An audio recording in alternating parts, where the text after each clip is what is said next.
ବାବା ଖାଇଲଣି? ହଁ ଖାଉ। କ'ଣ ଖାଉଛ? ବେସର ଭାତ? ହଁ ଏଇଟା? ମାଛ କାଲିଆ ଆଉ ଏଇଟା ବେସର ଚୁଙ୍ଗୁଡ଼ି ଫୁଙ୍ଗୁଡ଼ି ପଡ଼ିକିରି ଆଉ। ଏଇଟା କ'ଣ ମାଛ କଲେ ନା ମାଛ ତରକାରୀ? ଏଇଟା ମାଛ ତରକାରୀ କାଲିଆଟା, ଏଇଟା ଏଇଟା ଚୁଙ୍ଗୁଡ଼ି ହଁ ଯେ ମାଛ ଚୁଙ୍ଗୁଡ଼ି ମିକ୍ସ ହେଇ ଘଣ୍ଟାଟା ହେଇଛି। ଘଣ୍ଟା ହେଇଛି ଆଉ ଇଏ ମାଛ ତରକାରୀ। ତରକାରୀ ଆଉ। ମୁଣ୍ଡକୁ ଦେଖ କେଡ଼େ ବଡ଼ ହେଇ ସେ ମୁଣ୍ଡ। ବାପାଙ୍କର ମୁଣ୍ଡ ଭାରି ପ୍ରିୟ। ଦେଖ ଖାଉ ଖାଉ ଖାଉ ଖାଉ ବାବା ତରକାରୀ ଖାଇଲ କେମିତି ଲାଗୁଛି ଦେଖିବ।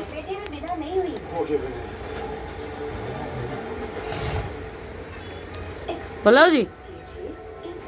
ମୋ ନାଳ ବୋଇଲାଣି ଦେଖି ମୁଁ ଯାଉଛି ଗାଧେଇ ଗାଧେଇ ମୁଁ ଆସିକି ଖାଇବି। ଖାଅ। ଏଇ ଏଠି ବି ମାମୁଁ ଭାଣେଜୀ ବସିକି ଖାଉଛନ୍ତି। ହେଲେ ତମେ କ'ଣ ପଖାଳ ବାପା ସିଆଡ଼େ ଗରମ ତମେ ପଖାଳ ଖାଇଲଣି? ଆମ ଭଲ ଲାଗେ ପଖାଳ ବେସର ଟିକେ ତ ହେଇଛି ବାସି ବେସର ଝିଅଙ୍କର ବୁଢ଼ୀମା ବାସି ବେସର ଭଲ ଲାଗେ ପଖାଳରେ ନା ନଗଦା ଭଲ ଲାଗେନି ବାସିଟା ଭଲ ଲାଗେ ବଢ଼ିଆ ଲାଗେ ପଖାଳ ସେଇପାଇଁ ଖାଇଲ। ଗରମ ଇଏ ତମ ଦେଖା ଦେଖି ସିଏ ବି ପଖାଳ ଖାଇଲେ?